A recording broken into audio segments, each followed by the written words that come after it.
But 33 of 38 quality starts. It's just what he does. He takes a lot of pride in that. He spent the offseason getting ready to repeat, if not one up, 2022. And TK and Blemmer mentioned the situation the Astros bullpen is in right now, the starting rotation, how they could use someone like Fromberg today to take the team on his back. Blemmer? Yeah, you're right, Julia. Good job focusing through the light show, too, by the way, to start this ball game off. Not easy to do, but Framber Valdez, like Julia said, takes pride. Works his tail off in that clubhouse, in that gym, and there's rumors that he is probably the strongest guy on this entire roster for the Houston Astros, so that's why he likes going out there, going deep into ball games, giving the Astros at least 6 to get that quality start, if not 7, like he's done 4 times already this season.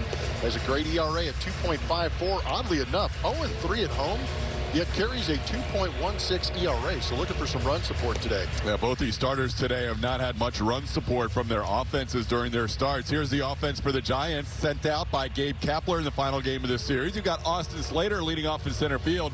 Tyro Estrada will play shortstop and bat second. Mitch Haniger, the left fielder, hits third. J.D. Davis will hit cleanup and play third base. Wilmer Flores DHs. Michael Conforto in right field. David Villar will play second base. Joey Bart behind the plate. Lamont Wade Jr. has been the leadoff hitter the first 2 games of the series today against the lefty. He will bat in the 9th spot. Just 2 lefties in the lineup today for the Giants. Yordan Alvarez had been DHing in this series, but he gets a start in left field tonight. Our Astros starting defense is presented by Xfinity. Jake Myers is in center. Kyle Tucker is in right. Alex Bregman has started every game at third base. Jeremy Pena has started every game at shortstop. Jose Abreu has started every game at first base. And Mauricio Dubon has played almost all the games lately at second base. He has started 20 of the last 21. Back behind the plate, as he always is for Framber Valdez, is Martin Maldonado. We are ready to go. A Wednesday afternoon, Astros start the day with a record of 16-14, 30 games into the season. They are currently 2.5 games behind the red-hot Texas Rangers, who are on a 4-game winning streak, having swept the New York Yankees, or at least won the last 3 games against the New York Yankees in that series, and last night beating Zach Gallen and the Diamondbacks. Austin Slater leading off. Slater is only 4 for 8 on the year. He's been on the IL most of the season with a left hamstring injury. Had 7 games at AAA and a rehab assignment. Just 4 for 8 at the big league level this year. 1-1 the count to Slater. This is the matchup you want if you like ground ball outs. He might be the first pitcher to 15 ground balls as the winner today. Framber Valdez and Logan Webb dial up more ground balls than any other pitchers in all of baseball. Framber by far the best. And there's the first ground ball today. Jeremy Pena diving stop. Could not quite get enough on that throw. What a play just to keep it on the infield and give himself a chance to throw out Slater. That is the hardest play of the game, is that first one, and you have to react like Jeremy Pena did, showing some great athleticism and a good first step to get to that ball to begin with. Matches from Supermo is going to show the extension as Jeremy Pena tries to make that throw from the knee. Just that second hop is what got him. If he was able to get a little more air into that, he might have had a chance, but a pretty good effort to start this game. Now a strike to Tyro Estrada. An infield hit to start the game for the Giants. Giants winning last night's game 2-0 after the Astros won the opener 7-3. That drops in for a strike. Fromber getting ahead 0-2. Bruce Streckman calling balls and strikes today.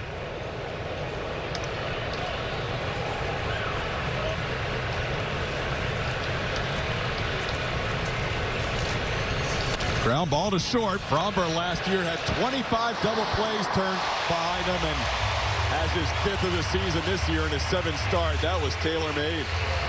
That's the beauty of Framber Valdez. Even though he gives up those hits, some of them can be seeing eye hits, but he doesn't get flustered because he knows a ground ball like this can get him out of that situation. Pitcher's best friend is that double play. 1 pitch, 2 outs. Good turn up the middle by the boys.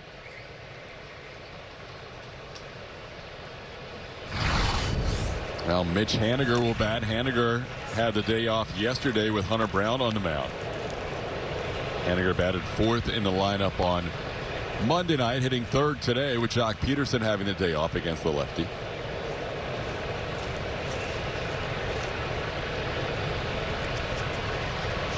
As you might imagine, Haniger has more at-bats in this Giants lineup than anybody else against Framber Valdez by a wide margin. Nobody else has more than 3 ABs. Haniger 3 for 11 in his career with a double against Framber. He has struck out 4 times in those 11 at-bats. All 4 times he has struck out against Framber, it's been on the curveball. Sees a curveball here and lets it go for a ball, 2-1. The Astros wrapping up a 6-game homestand, trying for just their 2nd home series win of the year. They took 2 out of 3 from Toronto and trying to take 2 out of 3 from the Giants. That curveball dropped in for a strike. It's 2-2. Astros split their first home series against the White Sox, lost to Detroit, Texas, and Philadelphia in series this year, and defeated Toronto. That curveball stayed down, and now the count's full on Haniger.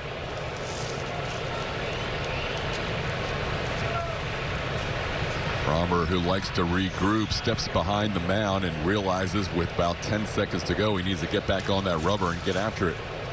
Swing and a miss. He got him to chase that breaking ball. He strikes him out for the 5th time in his career, all on curveballs, as Framber ends up facing the minimum in the first. Astros will have Mauricio Dubon, Alex Bregman, and the big man, Yordan Alvarez. T-Sportsnet Southwest with Fubo TV. Try free. Here's Dusty Baker's lineup on a Wednesday afternoon. Mauricio Dubon, Alex Bregman, Yordan Alvarez, first 3. Jose Abreu, Kyle Tucker, Jeremy Pena, next 3. Jake Myers continues to hit well the last couple of weeks. David Hensley and Martin Maldonado, your last 3.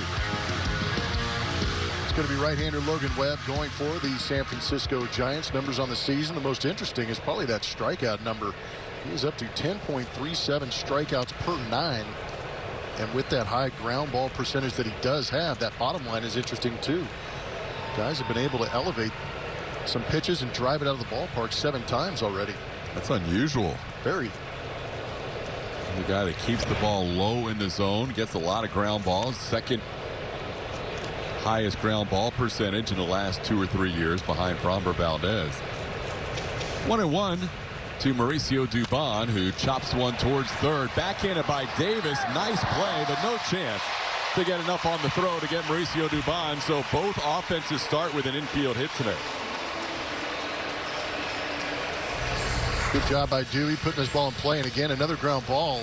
And very similar to Framber Valdez. Just finds the soft spot in that infield and gets on with an infield base hit.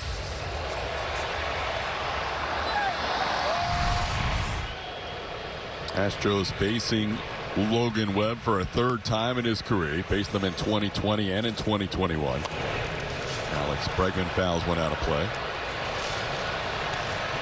See the Astros aggressive early on Logan Webb. Could be because they know he throws a lot of fastballs. Try and stay away from the slider and some of the secondary pitches. Yeah, that slider and changeup usage really elevates as the at-bat goes along, especially once he gets to 2 strikes. Webb has been with the Giants his entire career. Starting in 2019, he has made 66 starts for them in his career. That one off the plate, 2-1. Breggy would like to get things rolling here at Minute Maid Park. It has been a tough home season for him as you see his home road splits. This homestand 2 for 18. As he takes one down for a ball, 3-1. That slug number is crazy. Right? Yeah, it just doesn't make any sense. Just 1 extra base hit in 70 home at bats this year. And that was a double. Still does not have a Minute Maid Park home run. Ground ball slowly hit towards short. Could be 2. This is a mirror image of the first inning. Out at first base if Lamont Wade Jr. stayed on the bag. Jose Altuve is putting his hands up as he is indicating he thinks from the bench that Wade Jr. came off the bag. Altuve is making a motion to put the headphones on, but it's not his call. He was desperately trying to get Breggy to be safe. You could see Lamont Wade lunging out there, but does a good job of holding the bag until that catch is made and then coming off.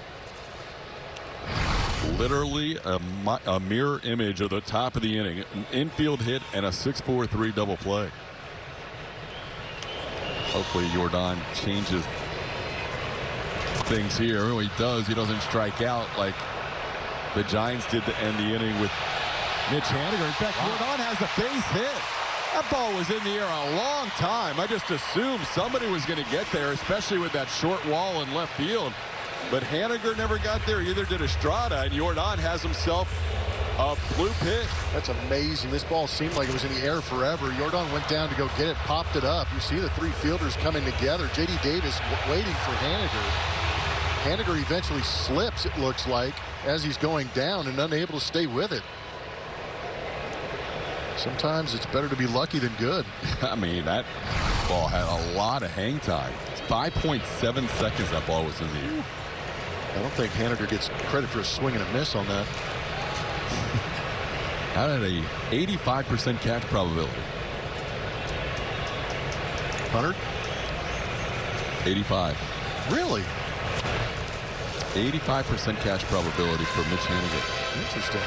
So that's not a play that Jordan was expecting was going to fall in, but it does.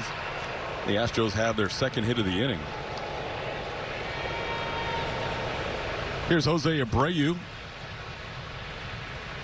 Abreu's had a 3-for-18 homestand. He's down in the count here, 0-2. And ropes one past Estrada into left center field. Jordan thought about going first to third, but he puts on the brakes. Third hit of the inning for the Astros against Logan Webb. StatCast 3D powered by Google Cloud is going to show you the pitch usage for Logan Webb. He's going to be heavy on that sinker like we talked about. The Astros aggressive already, swinging early against it. Then he's going to have that changeup and that slider. You see the velocities on that right-hand side. Pretty even mix between a changeup and slider. After he gets past that two-seamer, rarely will he throw a four-seamer.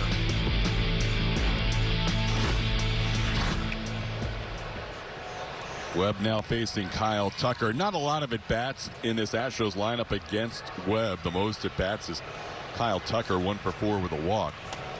Nobody else has faced him more than 3 times. His 2 outings, he's gone 9 1/3 innings and allowed 4 runs against the Astros. You can see the lefties have gotten to Logan Webb better than the righties this year. Missing in with a fastball, 1-1. Well, you get 3 hits in an inning, you'd like to score a run. The Astros have 3 hits in this inning already. And they might need a 4th to cross the plate against Logan Webb with that double play helping out. Tucker bouncing a foul. It's 1-2.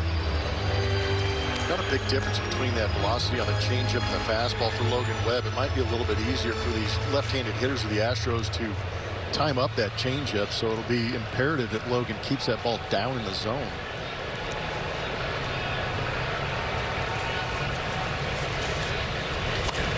Tucker hooks one to the right side, played by Wade Jr., who will get to the bag ahead of Tucker for the final out of the inning. So 3 hits, but no runs scored. We're scoreless after 1.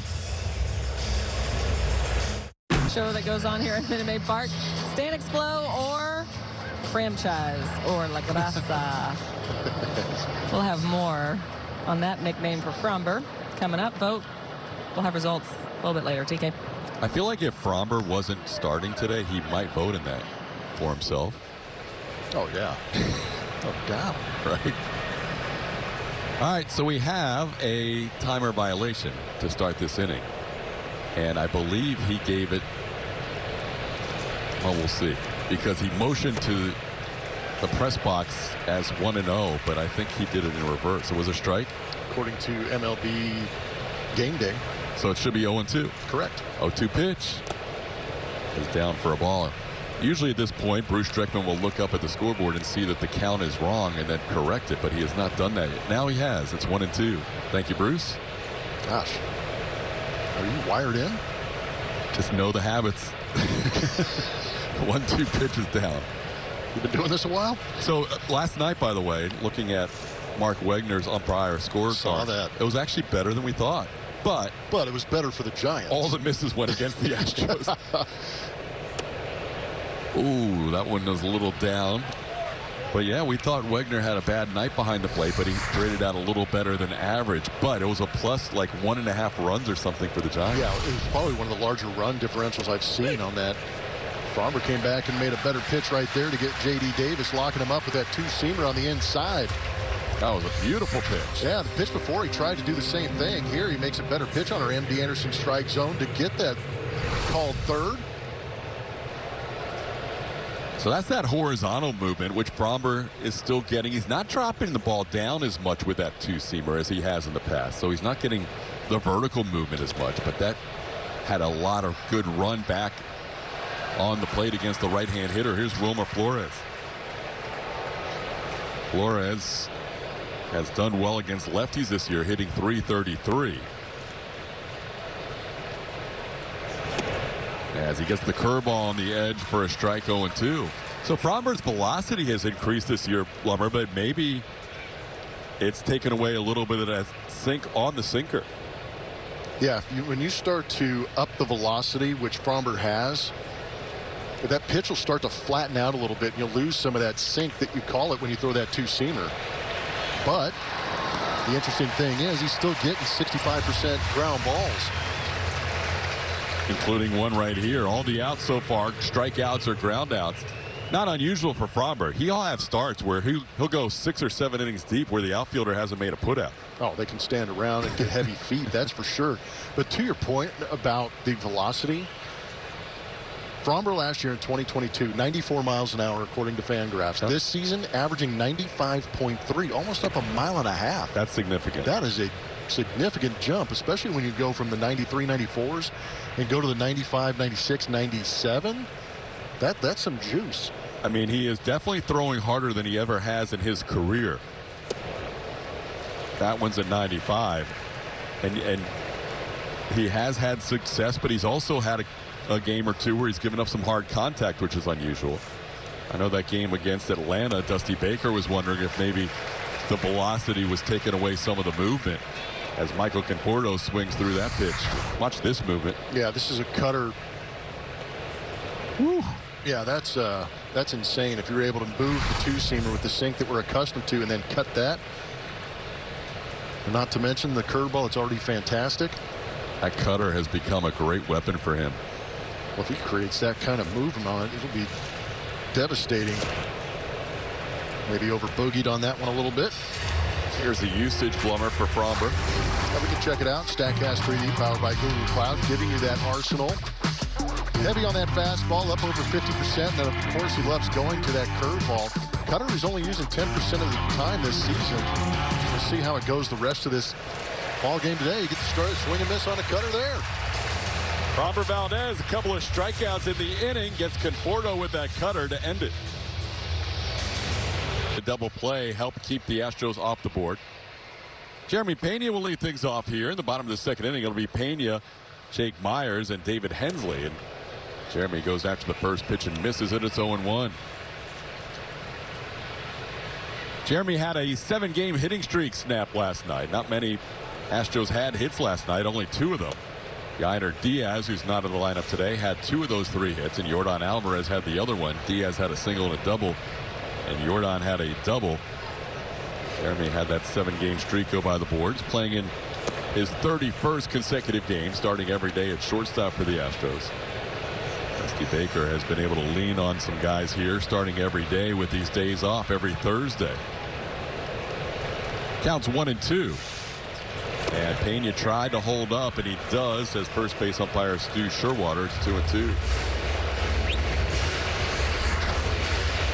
Good job holding up on a mattress from Supermo. That barrel just getting to the front of the plate, but benefits from the call down there at first base from Stu. And that one could have gone either way. That was close.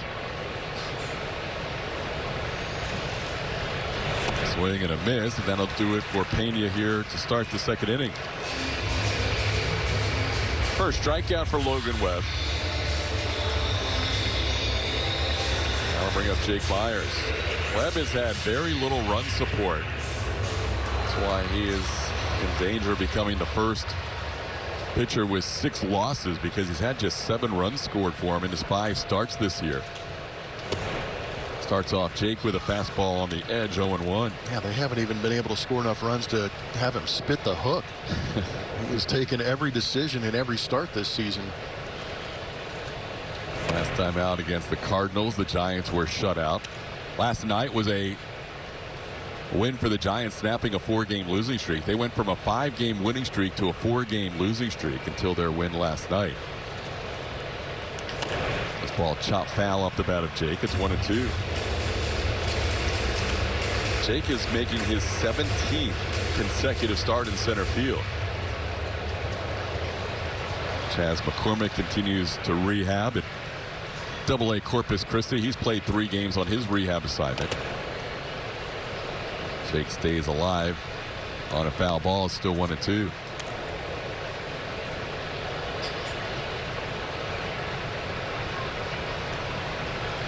Astros head out to Seattle after this game. You can see Logan Webb. He'll call the pitches. He's got the pitch comm on the right side of his belt.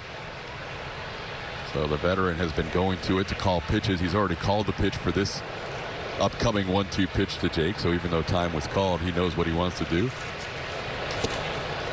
Little slider away, 2-2. You'll see him here think about it, put the ball in his glove, and then go punch in the pitch he wants. DeSclafani was doing the same thing. Yep. A couple of young catchers for the San Francisco Giants. Sable and Bart. Bart getting a chance. It was funny because DeSclafani did it really stealthily. He didn't show much. He almost... And he got in a rhythm, too. Yes. He knew exactly what he wanted to do last night. That's off the end of the bat. It's going to stay fair. And through the legs of Lamont Wade Jr. And Myers is going to end up on second base. That ball had a little English, but Jake Myers reaches second on a ball that went through the legs of Lamont Wade Jr. TK, tell me you didn't have a flashback to 1986 at Shea Stadium right there. That was unbelievable. Yeah, that had a little Buckner-esque quality to it.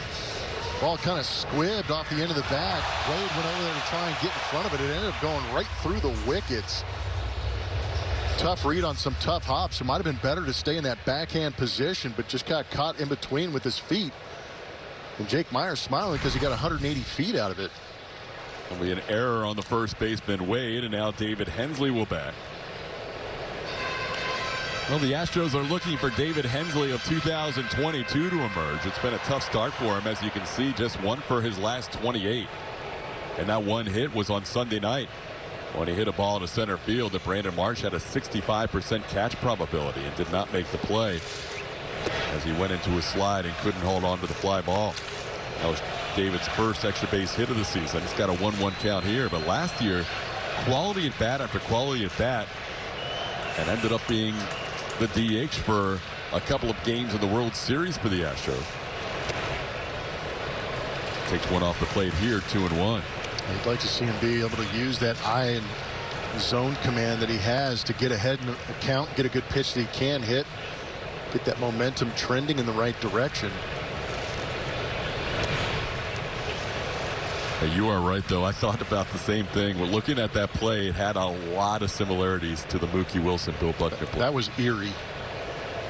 I'm just saying, left-handed, kind of that awkward footwork. Yes. Oh, a little less dire circumstances. Now it's 3-2. Lamont's played a pretty good first base in this series until that play.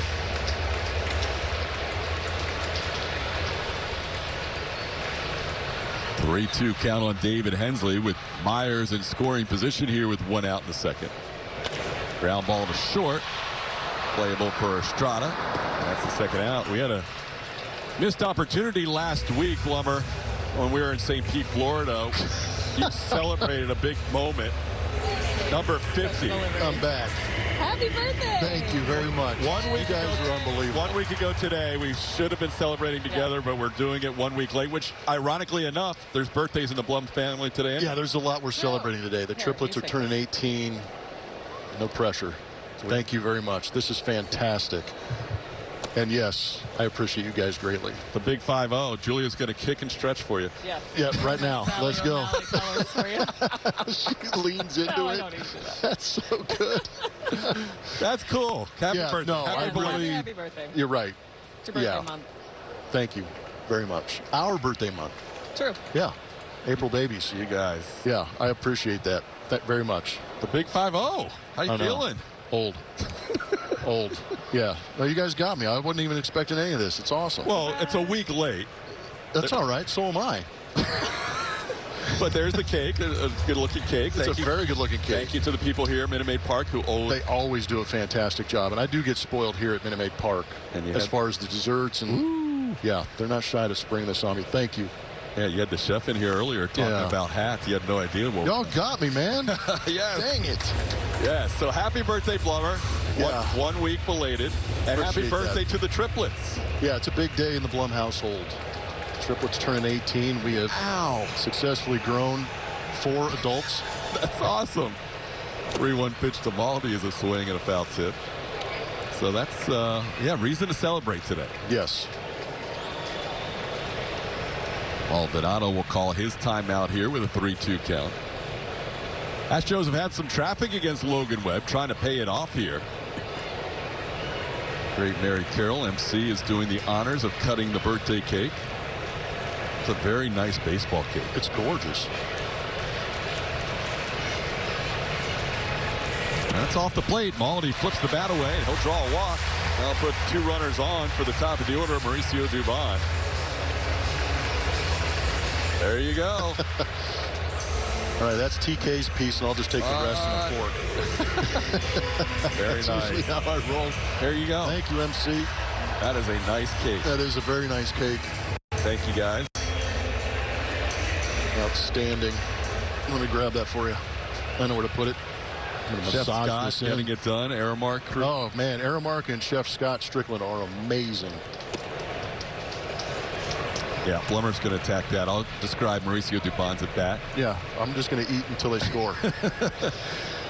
0-1 to Doobie, who ended up with an infield hit his first time up. Dubon has had all his hits in this homestand against his former team. He had 3 hits against the Giants on Monday and then picked up that hit to start this game. Dubon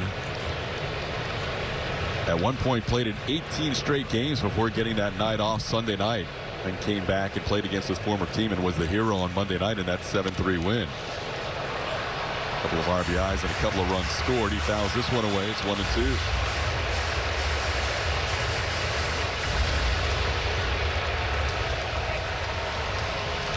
Astros trying to win another getaway day. They have been on an incredible run of getaway day victories, going all the way back to last season. The last time they lost on a travel day or getaway day was when they were in Cleveland.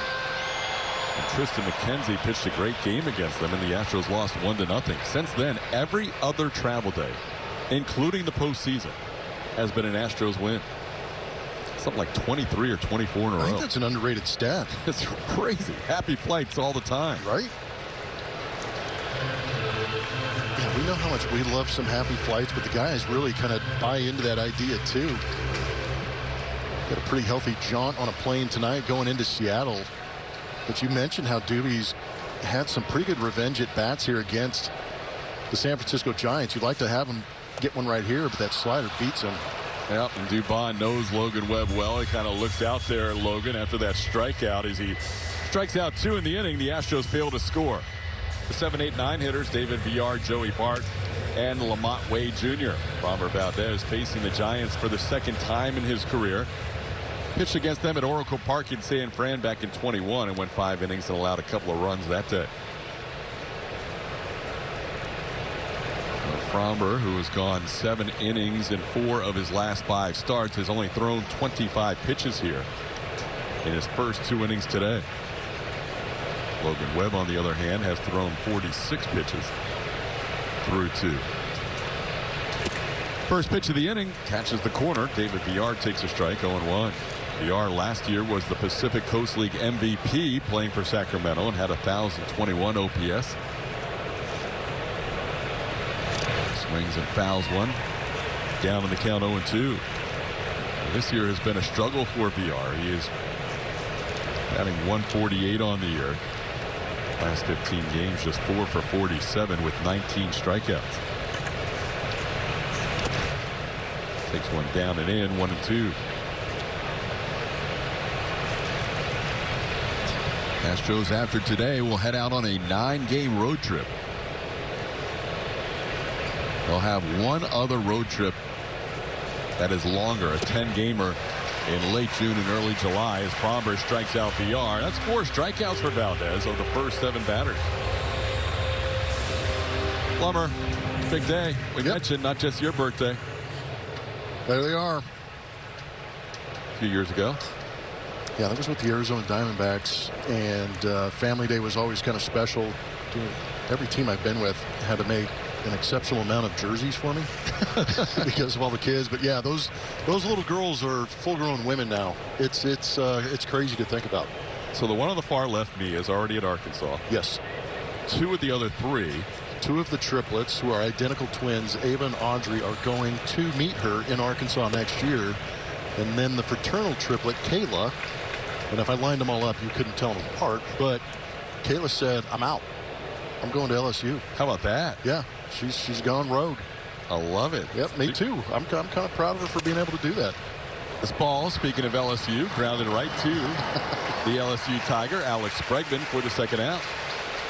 So congrats to all 4 of them. So you'll have 3 Razorbacks and an LSU Tiger. Yeah, and there's already some internal strife with the SEC matchups that we're facing here in the future.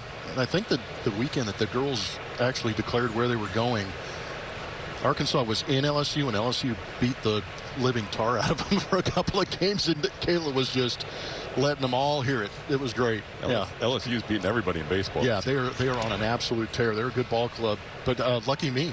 Yeah. I get to watch some really good sports and go visit some great cities in Baton Rouge and Fayetteville. And not terrible travel times. No, for me personally, I mean, I can get up there in about 8 hours. If I have my lovely wife with me, it'll be 9.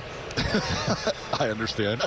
I get that concept. Yep. And then Baton Rouge even closer. Yeah, what, 4.5? Yeah. Yeah, not bad. No, it's pretty good. Good for you. And congrats to the triplets. Happy birthday. Hope they're enjoying their special day. Yes, if they weren't, they should still be in school. What time is it? They're on their way home from school. There you go. But, yeah, they are avid Astro watchers. They'll have to watch the replay. Coming back from school, Lamont Wade Jr. with a 3-0 count. Fromber has been ahead of most hitters today until he faced the 9-hitter. Lamont Wade Jr. has been certainly not a 9-hitter this year for the Giants. He's normally up in the top spot of the lineup, and his OPS with that walk now over 1,000 on the year. So he is not your typical 9-hitter, just hitting 9 today, lefty on lefty. So now we go back to the top of the lineup, and Austin Slater will be the batter. Slater reached on an infield hit. It was a great diving stop by Jeremy Pena, but he could not get up quite in time to make the throw to get Slater. Slater's now 5 for 9 on the young season. Young for him. He's only played in 5 games, including last night when he came on as a pinch runner and stayed in the game. We are 30 games in. Today's game number 31. By the time the Astros get off this next road trip, they will be at the 1/4 mark of the season, which is crazy to think about. It is. The season can fly on you at times, and it's pretty wild. When you think here, if you're living in Houston, yeah, I'll definitely get to one of those early season games. Well, you're already a quarter of the way into the schedule after the next road trip. Now, a word from Taqueria Sarandas. I am Jeremy Pena of the Houston Astros, and my favorite food is at Taqueria Sarandas.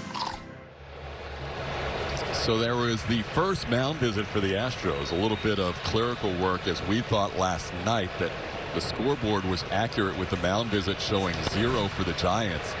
And as it turns out, they actually had one more mound visit left that we were not aware of. It was when DeSclafani got hit in the foot or the leg. They checked him out for a potential injury. Yep. And that was not counted as a mound visit, but apparently they clicked off on the board. So the Giants did have another mound visit left when Joey Bart called late time on a 3-2 count to Yordan Alvarez. The other issue there was that Bart called time with like a second left. Yeah, the pitch clock was getting involved, and the catcher calling timeout after kind of bailing out Doval earlier in that at-bat by calling a timeout and going out to the mound and trying to go over a pitch sequence. So it was sketchy. Because according to the rules we've seen, the catcher has to be on his way to the mound when the pitch timer is running out at 0. And you can't just call time to save your pitcher. Frommer looks a little bit hesitantly as he watches that pitch get called a strike. He just wanted to make sure he got the call before he flips his glove and leaves the mound. Frommer, as cool as ever, has 5 strikeouts. Third, 2022, becoming the 12th manager to reach that plateau. There's a second of back-to-back shutouts to get to that number. So a couple of bucket list items checked off that list last year for Dusty Baker, getting to 2,000 wins and getting that World Series championship. Yeah, they both would have pretty much put him over the top for a Hall of Fame induction. And when he got to 2,000, we thought that was the key for him getting to the Hall of Fame. And then just that first World Series title capped it off. There you see the list of the 10 managers in the top 10 now in wins. There are 12 overall who have won 2,000 or more. And of the 12 who have won 2,000 or more, the only ones who have not been inducted into the Hall of Fame are Dusty Baker and Bruce Bochy, because they're still active and have not been retired for 5 years. Dusty should catch Joe McCarthy before the All-Star break as Yordan Alvarez takes a strike.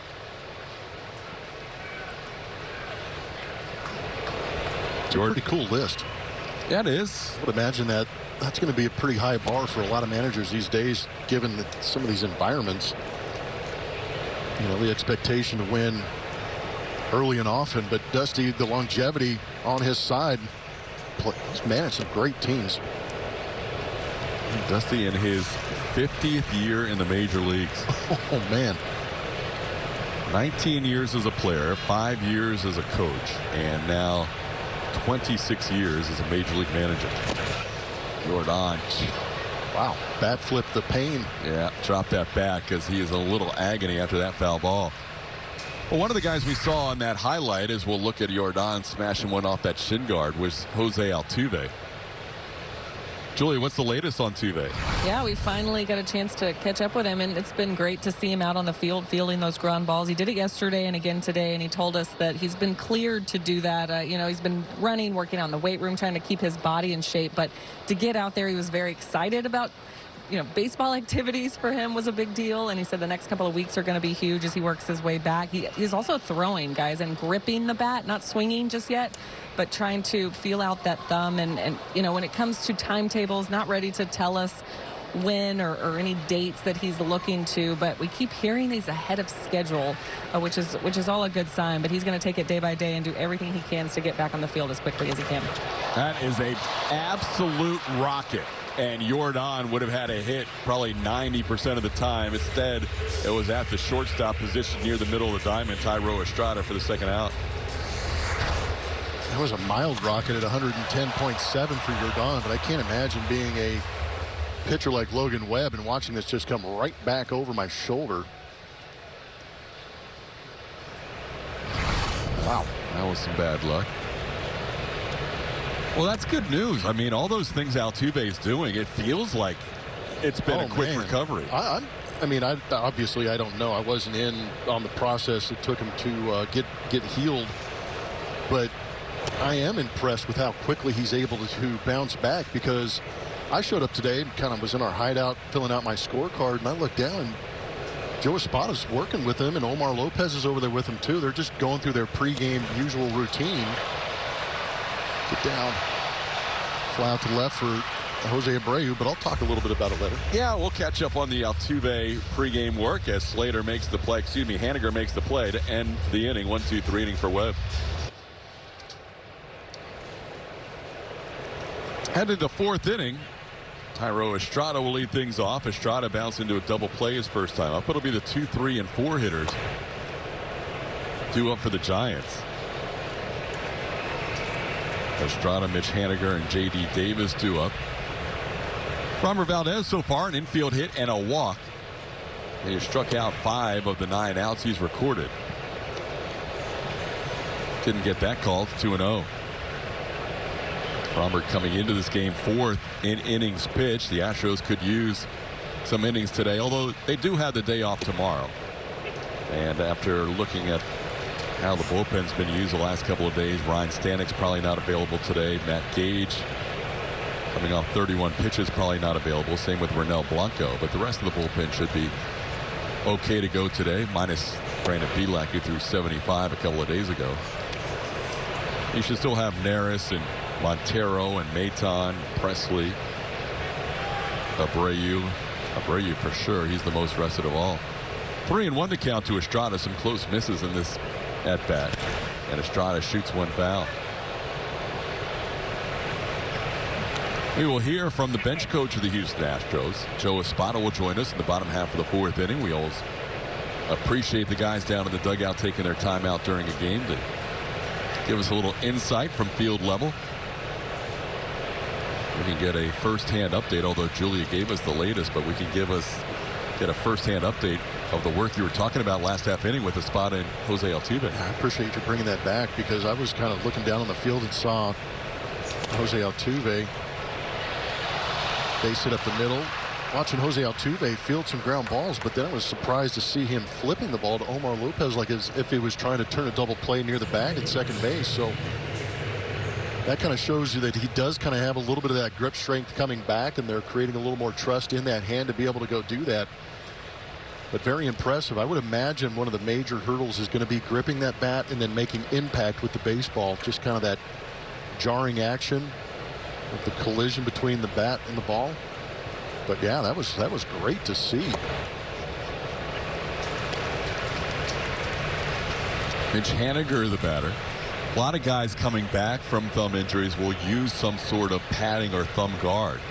You said you've tried that. Oh man, didn't go well. No, I loved it. Or you did like it? I actually used one quite a bit in my playing days. It's got that thumb protected, but it's actually, there's a joint down there. It was this rubber pad that you just kind of slid over your thumb, and it would be in between the handle of the bat and that joint in your thumb. It would absorb a lot of the impact and vibration when you got jammed or hit it off the end of the bat. Because I was in AAA, and somehow I broke both my thumbs. What? Yeah. One was on a ground ball. One was on a pitch that was up and in, and it hit me, and it kind of broke. But I was like, I'm not coming out of the game. So I decided to kind of fight through it, and that thumb guard is actually what saved me, and I just got used to using it. It was just another piece of equipment? Yeah, it was just it became a part of my swing, actually. That's 6 strikeouts for Fromber, half a dozen already. His season high is 9. Yeah, and how about the action on this changeup? We're seeing several pitches work very well for Fromber Valdez in this game. Two-seamers running at 95 miles an hour. We've seen some great cutters sweeping to left-handed hitters, and now he's got that changeup in the mix. So far, Fromber had struck out Haniger 5 times in his career, all on the curveball. That was the first time he got him with a changeup. Haniger's like, all right, I've already had enough trouble with that other pitch.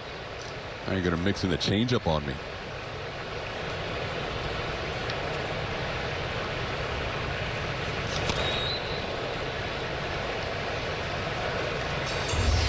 League leaders are presented by Houston Methodist. There you see, caught stealing percentage in the American League. Astros on top, tied with the Twins at 32. 8 caught stealing is second best in Major League Baseball. They really don't run that often on Martin Maldonado. So now we're seeing Yainer Diaz get in on the action. Oh, if Fromber fielded it cleanly, he might have had 2. He still might have 2. What a recovery. Look at Fromber, all smiles coming off the mound. He knocked that thing down, and he recovered so quickly, he still was able to get 2. That was a very athletic play from Fromber Valdez, reacting to that ball, able to snatch it with the bare hand in a quick toss to Dubon, who made the turn on J.D. Davis. Smiles all the way around on a great play. On infield defense, you must love Fromber days. Already 2 double plays turned. Absolutely, I do, especially when he starts a double play. We've been actually, we take some extra time and we work on his PFPs because he gets a lot of ground balls when he's pitching.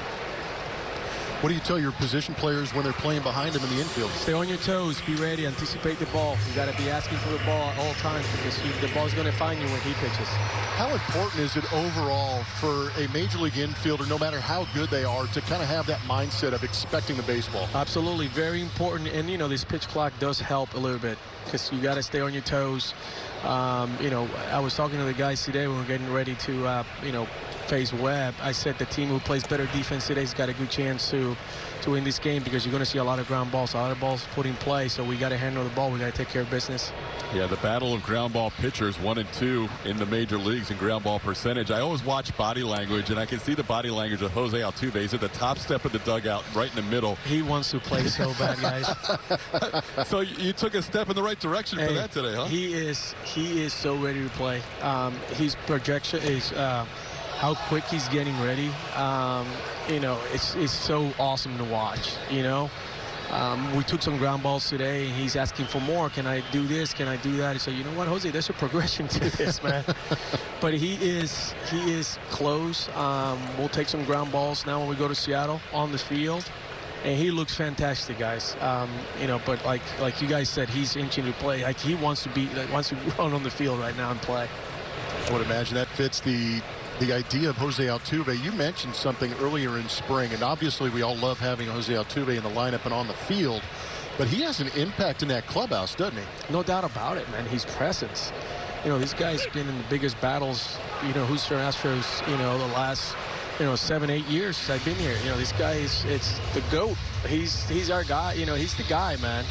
And, seeing him walking around the clubhouse, having conversation with the players, like right now with Doobie, mentoring Doobie, it means a lot because he's got, a lot of experience and knowledge, and the conversations are meaningful when they come from someone like him.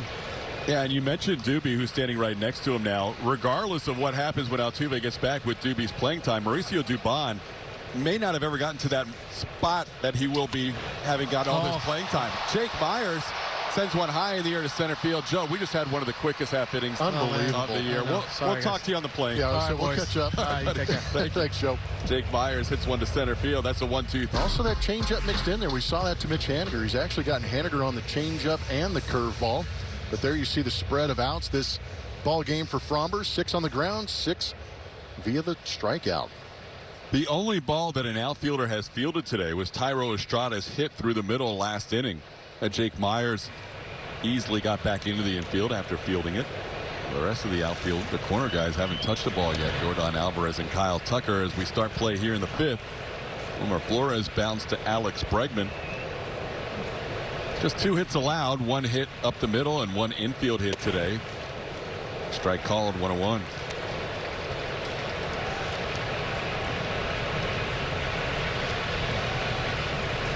Five, 6, and 7 due up for the Giants. Another ground ball. This one to Pena's right. His throw in time by plenty. 1 away here in the 5th, Julia. No Player Does More is presented by HEB, and when it comes to La Casa, no one does it better than Fromber Valdez. It's one of his nicknames. He's a big believer of look good, feel good, all the way to his ride. How about this? In the Dominican Republic, yes, a custom, obviously custom vehicle he has here. It's like a minivan SUVs. They have those over in the Dominican where they turn them into cars that they play music at a very high level, if you will, like a party level, if you will. Fromber saying that he could essentially just pull up anywhere, park this thing, and have a party. So it goes to the field, this cooler. I mean, if you want to dance, if you want to hear some music, just hang out with Fromber. How do we get the cooler on the plane? That's a great question. I want that to happen. Especially going to Seattle tonight. Yeah, I mean, I could use some Look at that. That's crazy. I don't understand. I mean, that's a truck. That's a block party in a car.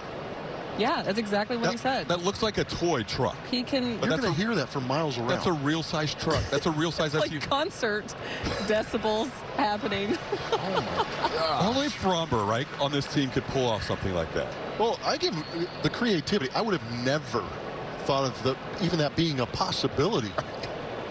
And then he found somebody to fabricate that for him, and now here he is. He's the life of the party. Man. So he says this is just a rolling party, Julia? Yeah. I guess that, when they work out in the off season too, with the fields that they run up to, they just pull that thing up and they've got their soundtrack ready to go. Incredible. Can you imagine rolling up to a ballpark down in the Dominican with that thing and just throwing some vibes out there? Yeah, Fromber is vibes. He is a vibe, yeah. He is one of That is outstanding. I want to see that in person just to give that, like you said, that context about the size of that. He is one of the more entertaining characters in the game. You don't just hear the sound, you feel it. Oh, no doubt. Yeah. You got to lean into it. That thing's moving the earth on its way down the street. Yeah, that's. Ooh, didn't get that. Go ahead, Julia. Sorry, but Lagrasa. Yes. I mean, you have more on this nickname. Oh. He has a lot of nicknames, but that one's a good one. Does he like that the best? Does he like franchise? What does he like? That's a great question. I'll have to. Maybe that's our next straw poll. Yeah, what's his favorite nickname? We'll let him figure it out. Oh, you've got to give that one to him. Yeah, he did. Yeah, 97. Conforto was hoping, but he gets called out. How about 7 strikeouts for LaGrassa? And this is just fuel at the top. And again, 97 miles an hour, but you can see there's some late life on that pitch coming back in on Conforto. He has had the Giants confounded today with strikeouts and groundouts. Again, no outs in the air, which is not unusual. You mentioned it could be 6 or 7 innings before an outfielder has a put out when Framber pitches. David Villar takes a strike. But I love that report from Julia. Just another insight into an Astros player, and in this case, one of the more colorful players on the team, Framber Valdez, who lives a pretty large life when he's in the Dominican.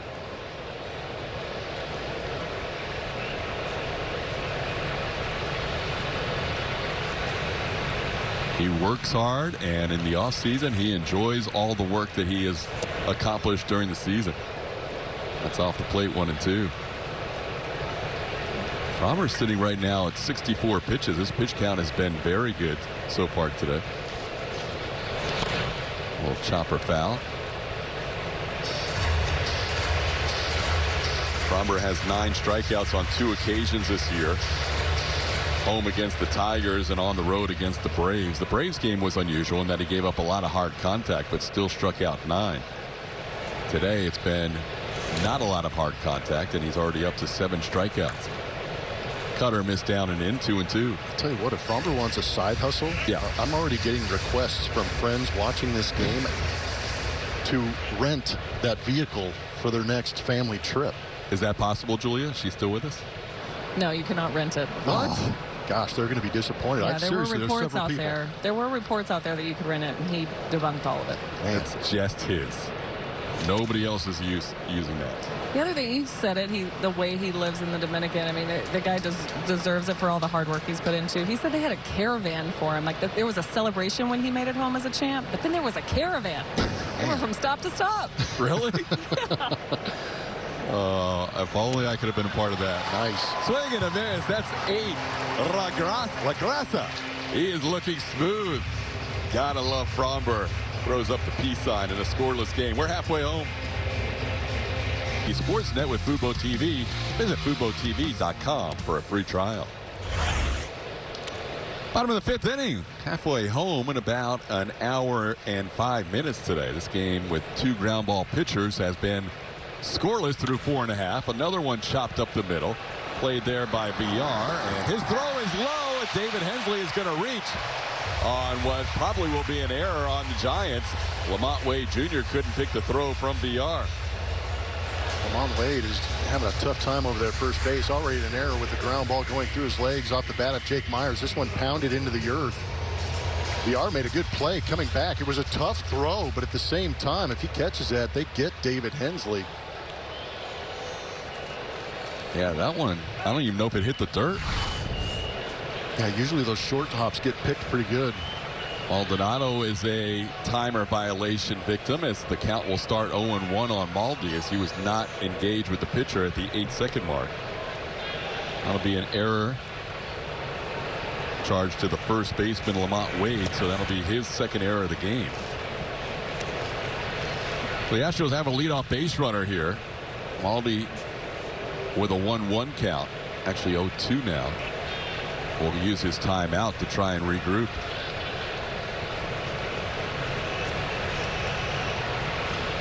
Maldonado walked on a 3-2 count his first time up and called 3rd strike. Maldonado sees 2 pitches in that at bat and strikes out after the timer violation. 4 strikeouts for Webb.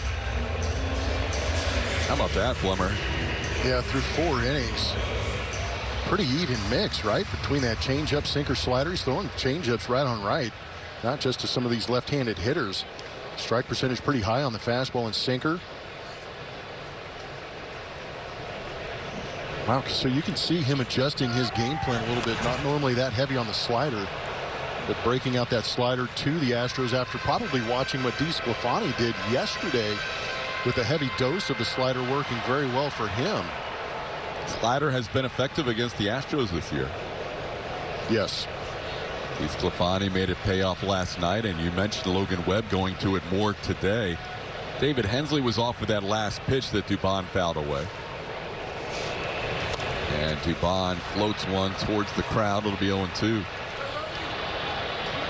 So last night, Anthony DeSclafani making the adjustment on the Astros. He went heavy on that slider. 48.6% of the time he was throwing it. Mixed in that two-seam, four-seam fastball. Not much else.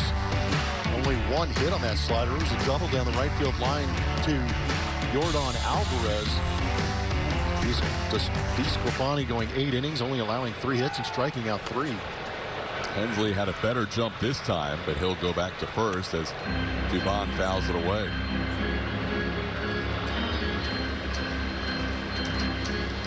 Dubon an infield hit and a strikeout facing his former teammate Brandon Webb. Those guys were having a little chat in the outfield when Webb was warming up and Dubon was running his sprints. Normally you don't see guys, pitcher and hitter, talking too much, but they had a little long distance conversation. So obviously their friendship dates back a few years. Well, they had an extended conversation behind the behind home plate during batting practice yesterday. Logan Webb was rocking the Steph Curry jersey. Yeah, he was. 1-2 the count to Dubon. Runner on the go again. Dubon puts it in play. Slater to his left. Hensley is past second base. Didn't see where the ball was, and he will get doubled up easily. So Dubon put it in play, and Hensley did not pick up where that ball was, and he had rounded second base, and by that point, it was too late. That'll end the inning. On the other side, so we're scoreless as we head to the 6th. Joey Bart, Lamont Wade Jr. Top of the order, Austin Slater will lead things off here against Fromber. Fromber so far has allowed 2 hits, 1 walk. He has struck out 8. And all the other outs, other than the 8 strikeouts, the other 7 are all on the ground, including a couple of double plays. Bart grounded out to Bregman his first time up. Fromber missing on the first 2 pitches this inning. It's 2-0. Fromber 68 pitches through 5, has gone 7 innings in 4 of his last 5 starts.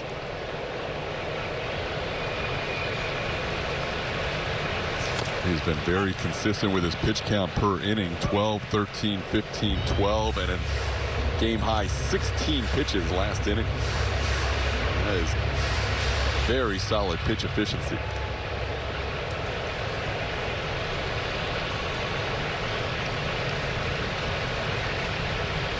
Logan Webb got a little help there with that double play at the end of the inning. Has only thrown 75 pitches through 5. Now 2-2 the count to Bart.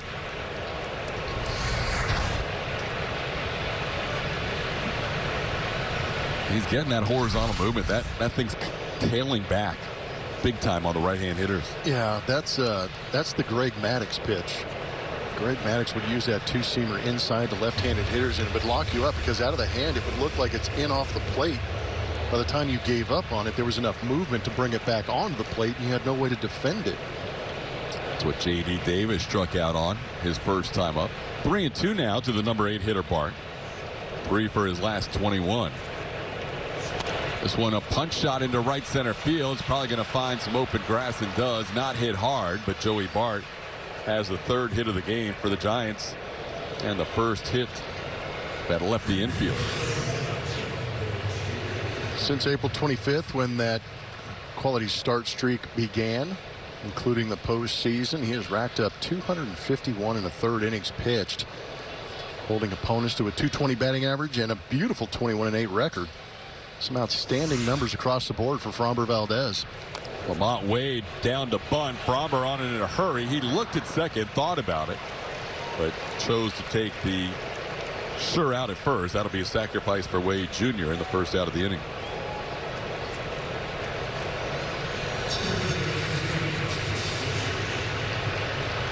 Wade Jr. only his 4th start against the lefty this year. Just wanted to get the runner in scoring position for the top of the order. Austin Slater had an infield hit. He also struck out. He's 1 for 2.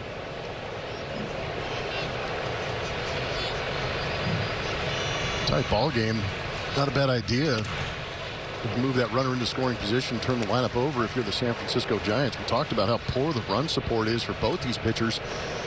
And it might be because they're pitching against each other right now. Some of the matchups, when you have your number ones, are usually against the number one on the other side, too. Good block by Maldi on the pitch in the dirt. It's 1-1.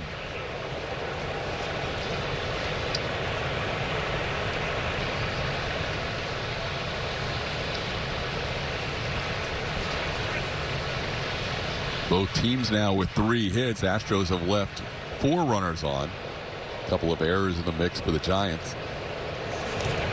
Going down 2-1. Not a bad idea to bunt either with the amount of ground balls that Frommer gets and turns double plays. That's the first base runner for the Giants to get to second base.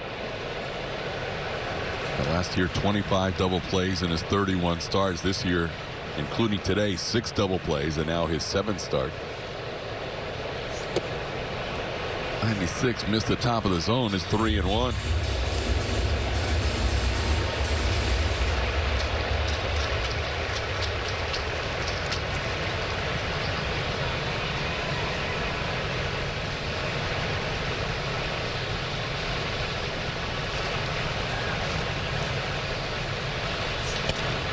There's a strike, count full.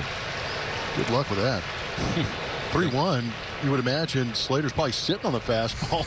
Then you get 97 painted on the inside corner with a little movement.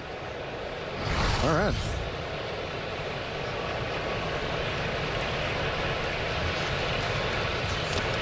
Just enough to stay alive as foul is unable to be handled at the plate. Stays 3-2. Giants came into today with an overall team OPS of 632 against left-hand pitching. That is 28th out of 30 teams. Today so far they have 3 hits and a walk against Frommer, working in the 6th inning.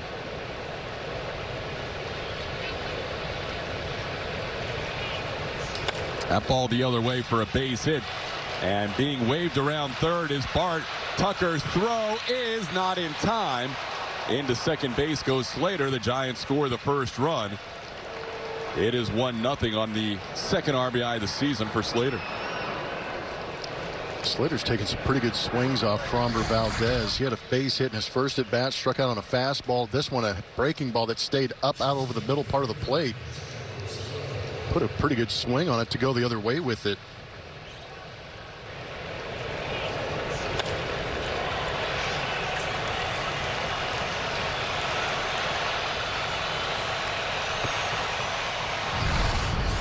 Now Estrada the batter.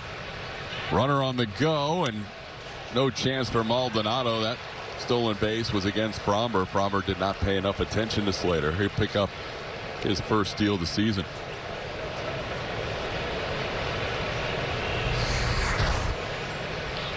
Pretty good read by Slater, recognizing Frommer wasn't paying any attention. Not much that Maldi could do with the good jump. His second steal, actually, of the season. Infield comes in now with a 1-0 count. Tough hitter here with the infield in. Estrada started the day 4th in Major League Baseball with a .342 average. Maldi can tell Frommer's a little frustrated. That last pitch was non-competitive, so Maldi goes out there, and Josh Miller will follow suit and join the conversation. Now a word from Lock Solutions. What we do isn't easy, but why we do it sure is. Lock, leading precast.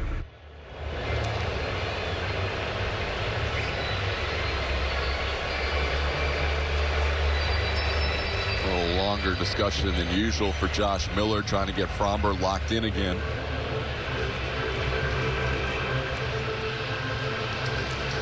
A lot of times in the past we've seen Frommer take these long walks behind the mound to kind of regroup. He doesn't have that luxury anymore this year unless you have a mound visit like we just had. But that 15 and 20 second timer kind of takes some of those walks away from Frommer. But Hopefully that mound visit has them locked in again. They'll go 2-0 here to Estrada. A little down 3-0. Now, those meetings are a little more strategic now with that pitch clock because you're giving the pitcher enough time to catch his breath, get that heart rate down a little bit. Because I agree with you. I think Framber was very frustrated that, number one, he gave up a base hit on a curveball. Number two, that he let Slater steal third as easily as he did.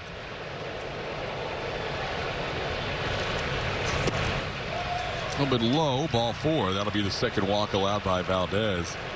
2 hits and a walk in this inning. As Framber will now deal with Mitch Haniger.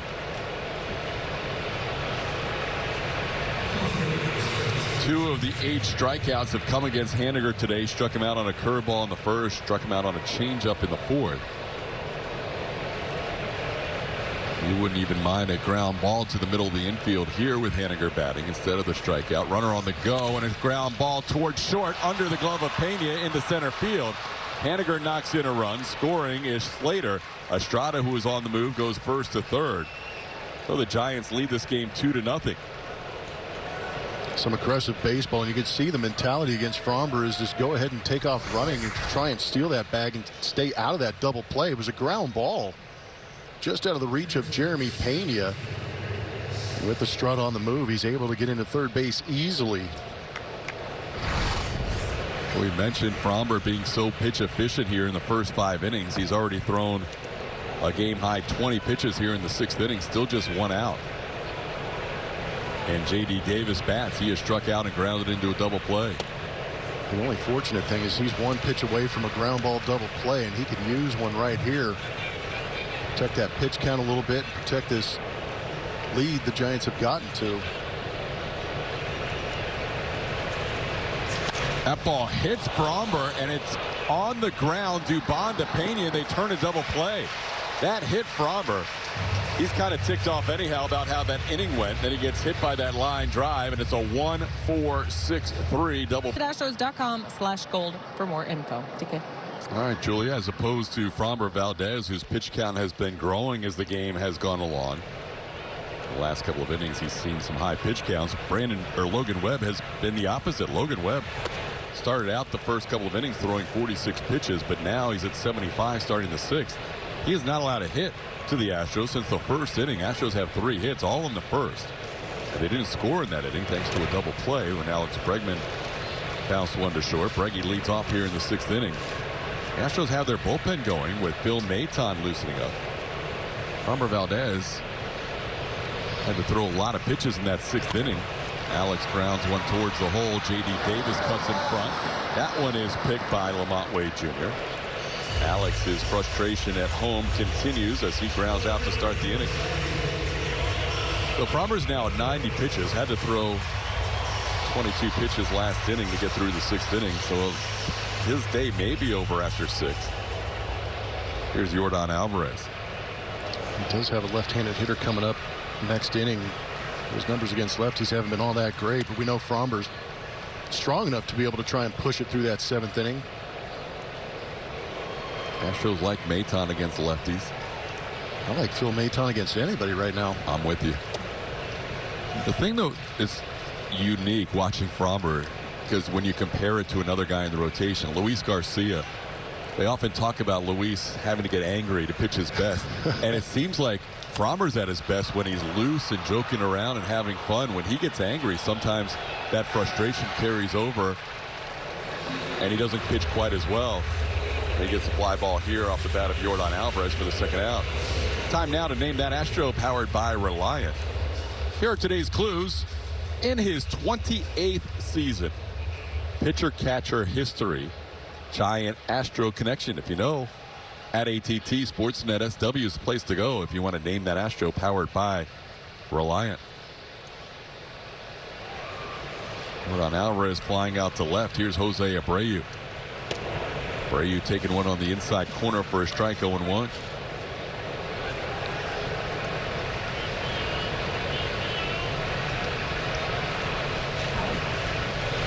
Little tapper back to the mound. And the Astros go down quietly here in the 6th. 2, 3, and 4 retired in order. Logan Webb still has not allowed a hit to the Astros since the first inning. Farmer's line overall is going to look just fine, good enough to be a winning pitcher, but today got no run support from his team. 6 innings, 5 hits, a couple of runs, struck out 8, and he turns it over to Phil Maton. It's going to be our Crawford Bach call to the bullpen, getting Maton in here. He has been outstanding in those 12 previous appearances. .60 is that ERA. Counts as another quality start for Framber Valdez, but he was definitely frustrated giving up 2 runs in that final inning on 3 hits. Maton facing Wilmer Flores. Flores, Michael Conforto, and David Villar. Flores 0 for 2, a couple of ground outs against Valdez. Framber goes 6 innings today, does not have any outs in the air. He's done that before. But everything recorded as an out on the ground or a strikeout with those 3 double plays, as Blummer mentioned. How good has Maton been this year? He's been remarkable. The fastball's been good enough, but the spin has been what has really benefited him. And there you go again right there. The curveball's been devastating. He's created a ton of swing and miss. Also has that little bit of a sweeping slider to go with it. But he has come out here in 2023 and pitched on a mission. And I think what's great, too, is we've actually seen him be asked to kind of sit down and bounce back up and give more than 3 outs for the Astros every once in a while. Some of the advanced numbers at ERA plus 744. The average 100. 744. It's ridiculous. Yeah. With that strikeout of Flores, he's now faced 23 right-hand hitters. They're 0 for 21 with 8 strikeouts. Okay. Right? That's okay. Yeah, we can make that work, TK. 1 walk, 1 hit batter, but 0 for 21 in 23 plate appearances for righties with a punch. Michael Conforto has got a 1-1 count. And he just feels, it looks like he's pitching with so much confidence. That ball brushed against Conforto, and it's going to be a hit by pitch. Didn't hit him very hard, just kind of glanced off him, but enough to put him on first base.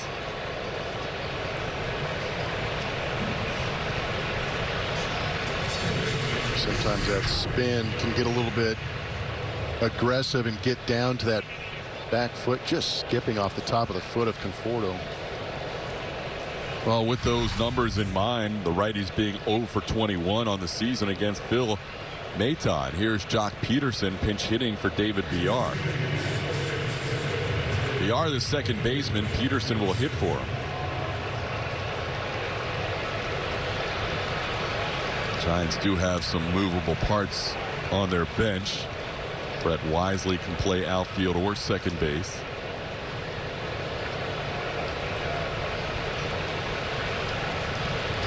This ball looped into left field. Jordan has a beat on it.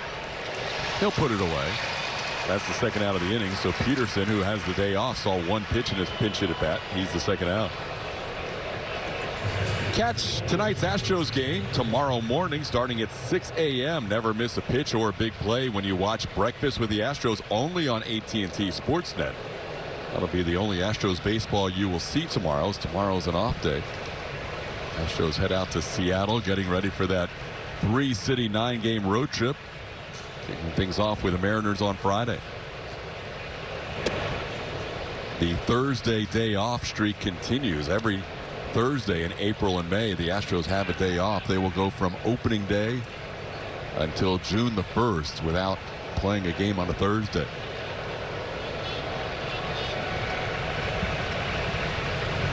Joey Bart on a 1-0 pitch delivers deep to left center field. That will be one hopped against the wall. Jordan was waiting for the bounce off the wall, never got it.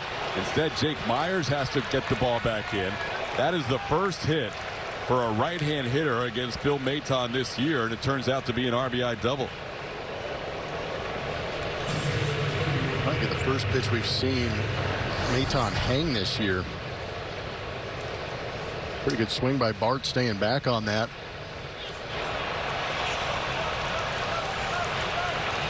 Just rattled around. You never know what kind of bounce you're going to get off that left field wall. Well, the Giants now lead 3-0 as Lamont Wade Jr. takes a strike.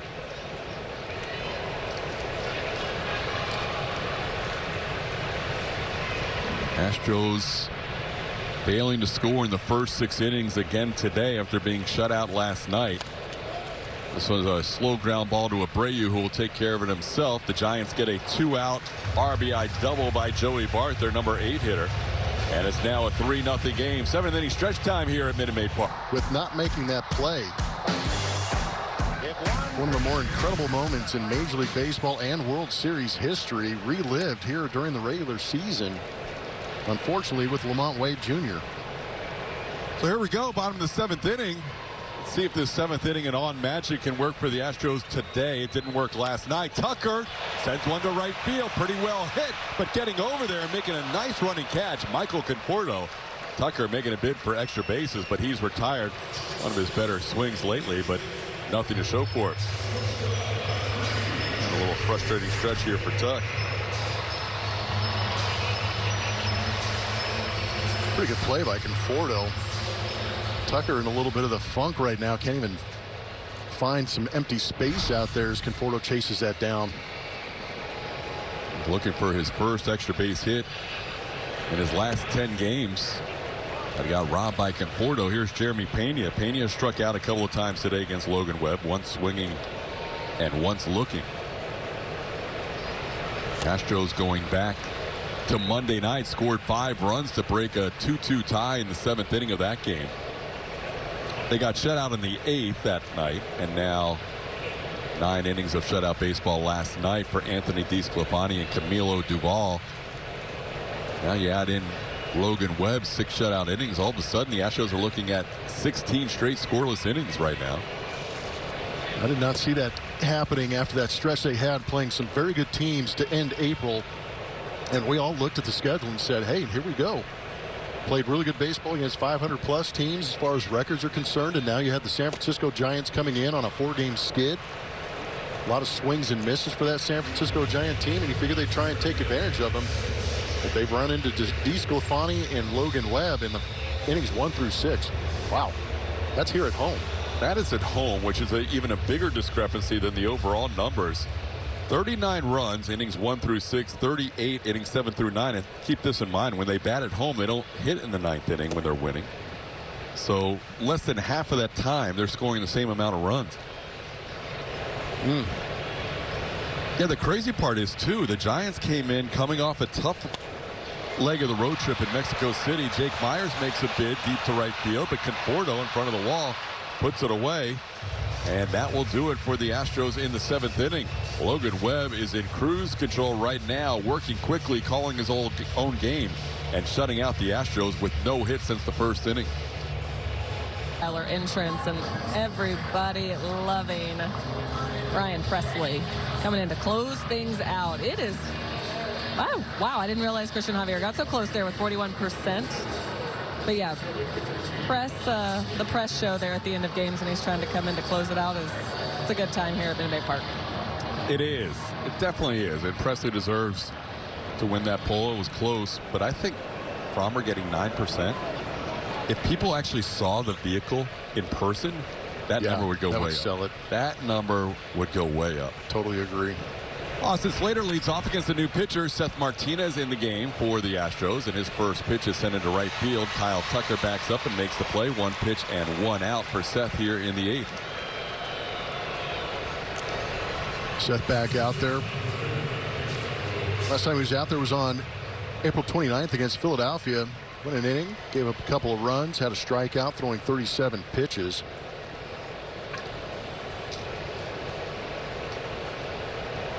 So what we were starting to talk about before Logan Webb had one of those quick innings last inning was the Giants came off pretty tough trip where they went to Mexico City for a couple of games. The travel wasn't easy. The logistics weren't great. It was a family trip. They had a lot going on.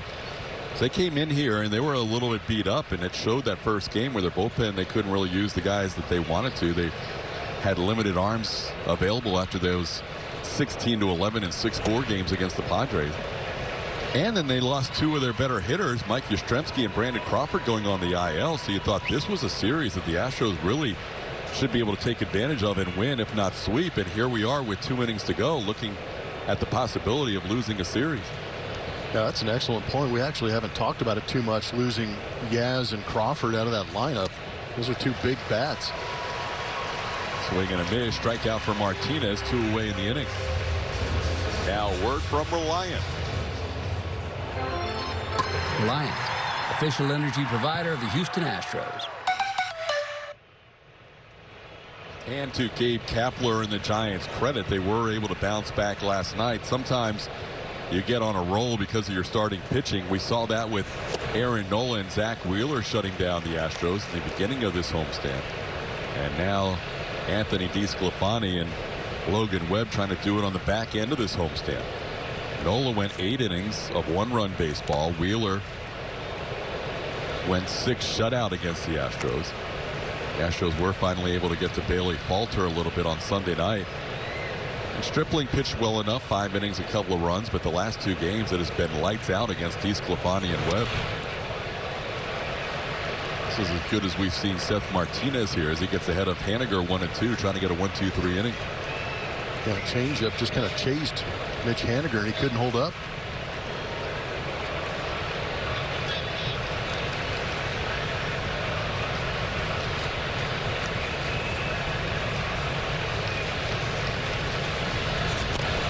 It seems to simplify things a little much, but it does appear that the Astros do play their best baseball against the best competition.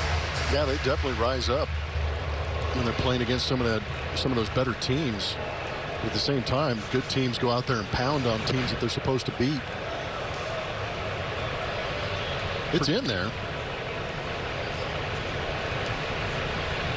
Astros in danger of having a 2-4 homestand. They have definitely played better ball on the road this year than at home. 2-2 the count to Haniger. Framber continues to not get much support. Astros have lost 4 of Framber Valdez's 6 starts before today. And he has pitched well enough to win a lot of those games. Martinez not getting that call. He started walking off the mound. The count's full. Looked like Maldi started 2-2. Just off that inside corner. They got a paint job right there. Everybody trying to leak out and get back in the dugout. Ground ball towards Bregman's backhand on 2 hops. Alex's throw in time. Good inning for Seth Martinez. 1-2-3 getting the top of the order. Astros need to go to work down 3-0. A great start for that 2015 team who eventually found their way into the postseason for the first time in a decade, guys.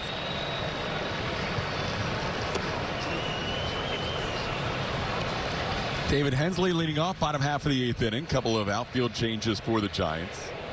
Austin Slater moves from center field to left field. Mitch Haniger out of the game. Cal Stevenson takes over in center field. Astros need some base runners, need some runs here, trying to solve Logan Webb. Webb allowed 3 first-inning hits. Since then, the Astros have had 3 base runners, 2 reached on an error. And the other, Martin Maldonado, drew a walk. And that's been it. Astros have seen them, the Giants pitching shut them down for the last 17 innings. 1-2 the count to Hensley, who has grounded out, and he was one of the 2 that reached on an error. Then a little base running mistake. He was doubled up on a fly ball by Mauricio Dubon to end the 5th inning. Hensley with a 2-2 count here. Upstairs, 3-2. Giants have their bullpen going as Webb approaches 100 pitches.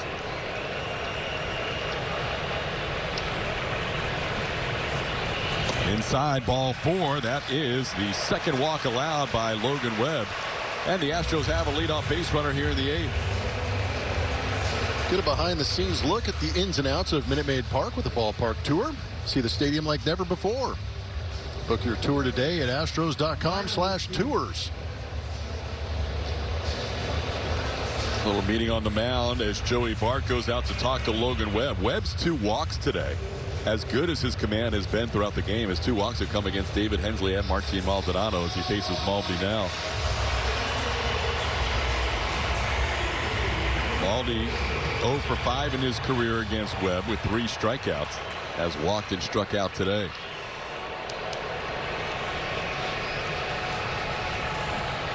That's a line drive base hit to right. Astros have 2 on here to start the 8th inning. Logan Webb allows his first hit since the 1st inning as Martin Maldonado singles on the first pitch he sees here in the 8th. Good for Maldi picking on that first pitch. Not wasting any time. Got a mistake from Logan Webb. Pitch out over the plate. Just punch it the other way through some open space and keep this line moving. The Astros threatening with a couple of base runners on. So now a little meeting at the mound as Webb, who went 102 pitches last time, his season high is 105 pitches. He'll stay in there to face his old buddy Mauricio Dubon. Andrew Bailey, the pitching coach, having a word with Logan. Dubon 1 for 3 today. 4 for 20 on this homestand, but all 4 hits in this series against the Giants, including a 3-hit game on Monday.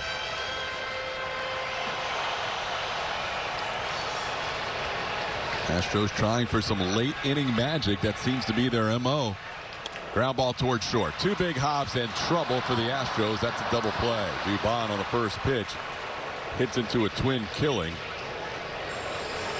Logan Webb, second in all of baseball double play percentage since the start of last year.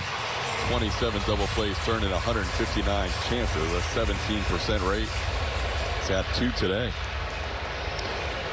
Picked up that one at a great time. Now you got 2 outs and Alex Bregman at the plate. He's had 2 grounded into double plays today. He's had 3 double plays overall with that fly ball that was caught and turned into a double play. So here's Alex. Alex looking to drive in the first run of the game for the Astros. Runner on third now with 2 outs. Takes one off the plate for a ball, 1-0. Alex trying to wrap up the homestand with something positive. It's been a tough stand for him as he drives one deep to left field. That ball is gone. His first home run at Minute Maid Park this year makes it a 1-run game. A Breggy bomb to left.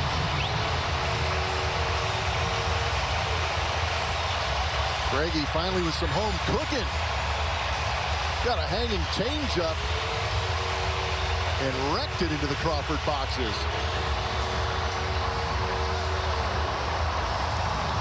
Will be the last pitch Logan Webb throws today. Bregman knew with Jordan on deck in a 3-run game, they had to come to him on a 1-0 pitch, and he hits it out. His 4th home run of the year and his first here at Minute Maid Park in 2023. It's a big one. It's now a 1-run game.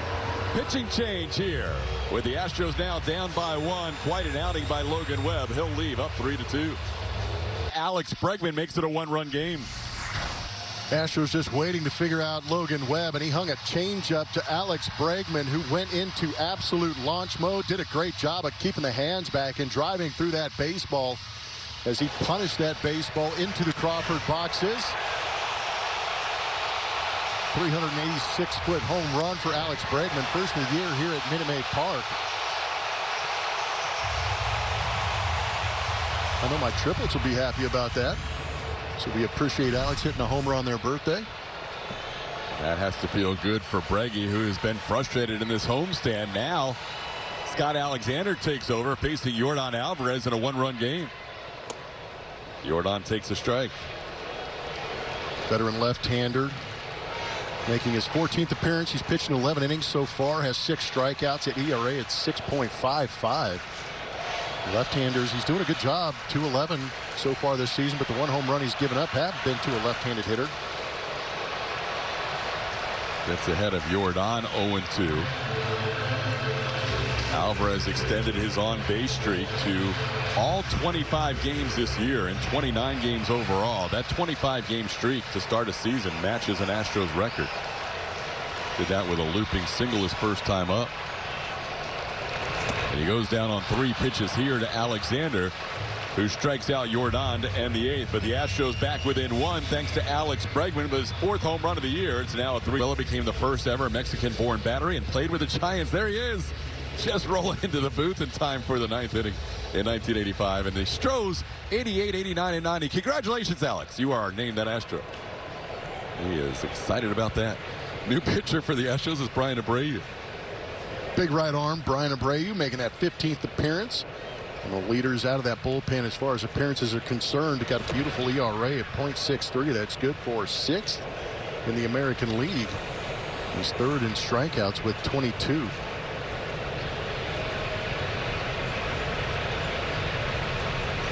Astros trying to keep it right here with Abreu facing the 4, 5, and 6 hitters, and they will face Camilo Doval for a second straight day, it appears, as he begins to loosen up in the Giants bullpen. J.D. Davis, a couple of double play ground outs against Framber Valdez, both back to the mound. One hit Framber in the back, the other one he knocked down and recovered quick enough to turn the double play on J.D. So he is 0 for 3 with a strikeout and a couple of double plays heading into this at bat. 2-1 the count. That's a beautiful pitch. Gets the call on the outside corner. 2-2. I mean, Maton's ERA was 7.44, and this guy's at 7.08 ERA plus. It's 2 guys in your bullpen that do this dealing. When you talk about whiff percentage, this combination of Brian Abreu and even Ronel Blanco, both in the top 10 in the major leagues. 42.3% whiff percentage for Abreu's 4th best. Does not entice J.D. Davis. Thought about it, but it's a 3-2 count. Ronel Blanco, number 8 on that list. Major league average about 26% whiff percentage, so 42.3 is way up there. Doesn't get the whiff here. The ball's put in play pretty deep to right field. All the way back. Tucker at the warning track puts it away. J.D. Davis, who leads the majors with 3 opposite field home runs, make the bid for his 4th, but it's just short. This week on Astros Bases Loaded, we go inside the upgraded El Grande scoreboard at the ballpark. And Jose Abreu raises awareness for mental health. All that and more on Astros Bases Loaded, Friday at 7:30. Here's Wilmer Flores, 0 for 3. Flores takes a pitch off the plate, 1-0. Looking ahead to the Astros in the bottom half of the 9th inning, they will have Jose Abreu, Kyle Tucker, and Jeremy Pena do up. Those 3 did not face Camilo Doval last night. It was the top of the order that faced Doval. This ball hit hard to left field, and that ball is gone. Into the first row of the Crawford boxes. Big insurance run for the Giants. Wilmer Flores connects against Brian Abreu for a solo shot to make it 4-2 San Francisco.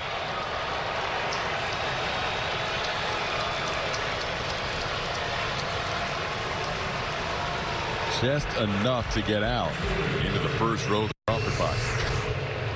Just a line drive on a slider that just stayed on the middle part of the plate. Wilmer Flores put a quick jolt into that one. Line drive just getting over that yellow line. 21-degree launch angle. Home run in 2 of 30 stadiums here and the White Sox guaranteed rate field. Into the first row of the Crawford boxes for his 5th home run of the year. The Giants are 3rd in the major leagues in home runs, trailing just Tampa Bay and the Dodgers. Here's Michael Conforto. Conforto 0 for 2 was hit by a pitch.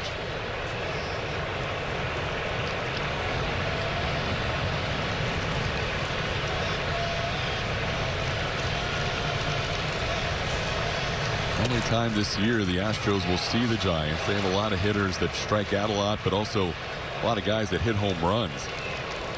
A lot of guys have at least 4 on their team. Conforto has 4. Brandon Crawford has 4. He's on the IL. Mike Yastrzemski has 5. He's on the IL. J.D. Davis has 6. Tyro Estrada has 4. Flores just hit his 5th. Blake Sable has 5. David Villar has 4. It's unbelievable how many guys they have with 4 or more home runs already. Swing and a miss. There's that whiff percentage that we like to see from Abreu. Picking up the 2nd out of the inning as he strikes out Conforto. Now a word from Fubo. Watch AT&T Sportsnet with Fubo TV. Try free. Getting his first at bat of the game will be Brett Wisely. Came on after David Villar was lifted for a pinch hitter. Wisely taking over at second base. He played center field on Monday night, second base last night, and bats for the first time today.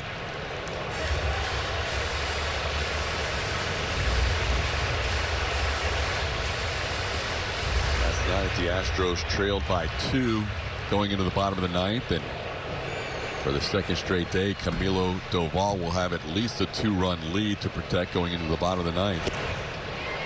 Abreu trying to keep it right there as he gets ahead of Wisely 0-2 with a 99-mile-an-hour fastball.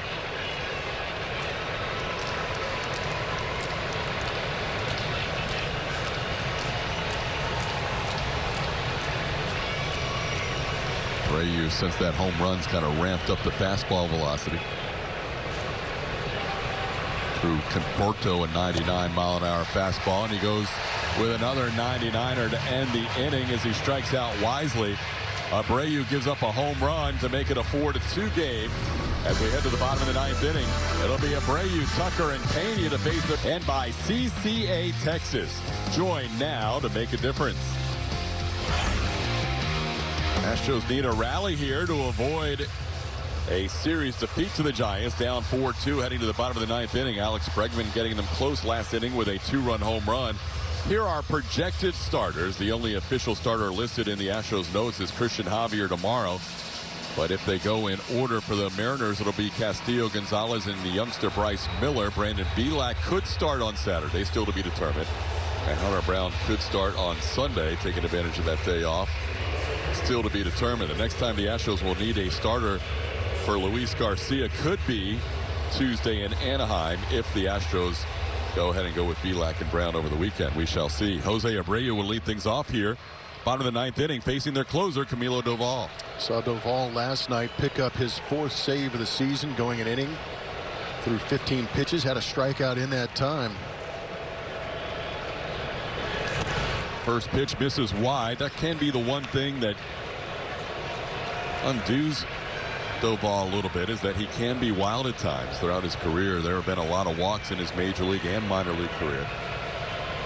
As he misses wide at 99, 2-0 to Jose Abreu, who is probably going to show some patience here, knowing that you need one to get on to bring the tying run to the plate. 6 walks in 12 innings comes out to 4.5 per 9. Chas clips the corner with that fastball at 99. But Doval has plenty of strikeout stuff as well. 16 strikeouts in 12 innings as he clips the outside corner under MD Anderson strike zone.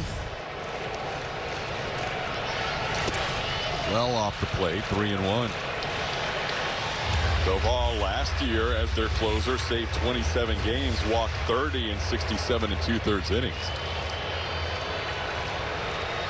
3-1 to Abreu. Up high, ball 4. The Astros have the tying run to the plate with Kyle Tucker, who lined one to deep right his last time up. Join the official kids club of the World Series champions. Sign up for the Astros Buddies Club presented by HEB for $30 and receive an exclusive jersey, unique experiences, Astros tickets, and more. Visit astros.com/buddies today. King Tuck looking for his first home run or his first extra base hit since April 22nd. Made a bid for a double last time up, and Michael Conforto made a nice play on him. It's 0-1.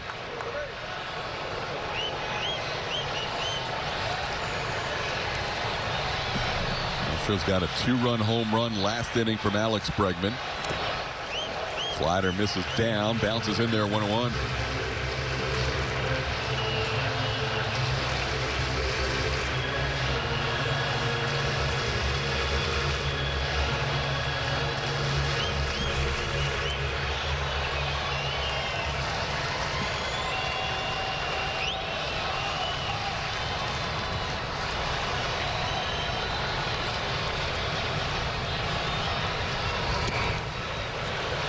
Well-placed fastball. Not much Tuck to do with that. 1-2. 99 on the black. Yeah, pretty good paint job at high velocity.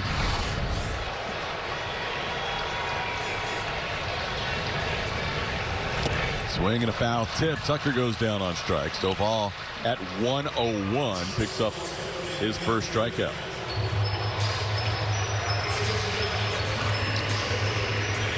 Now Jeremy Pena will bat.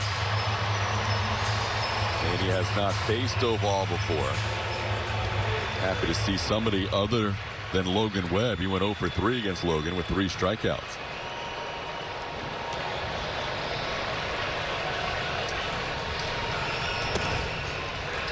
.99 for a strike, 0-1. Pena had a 7-game hitting streak going into last night's game. Went 0 for 3 last night, looking for his first hit today. That one gets away. That'll advance Abreu. So double play will be taken off the board. As a wild pitch advances Jose to second.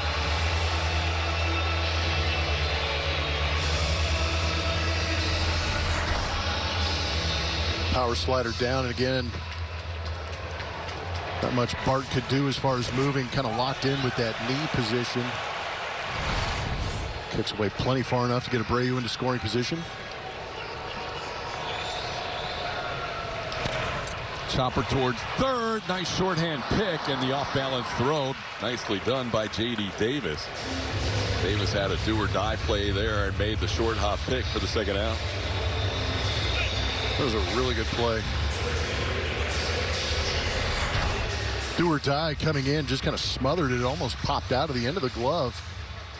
And the strong arm from J.D. Davis get the second out. Jake Myers has made a bid for a home run. His last 2 at-bats just got under one to center field in the 4th inning. And sent one to deep right field his last time up that was caught in front of the wall.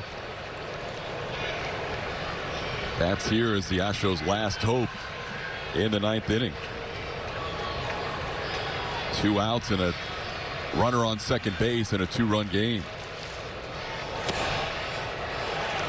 Wow. Slider and then fastball just off that outside edge. Still gets the call. Tough pitch. Now down to the count 0-2. He tries to get him to go after that slider. It's 1-2.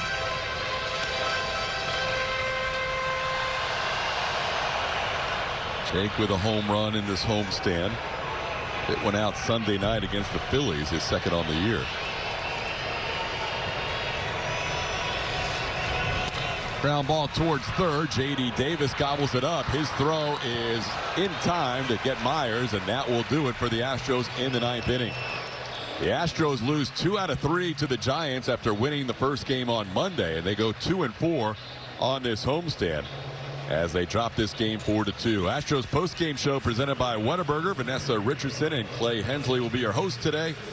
Julia Morales will gather interviews in the Astros clubhouse. You'll hear from Dusty Baker as well. All that coming up on the Astros post-game show presented by Whataburger right around the corner.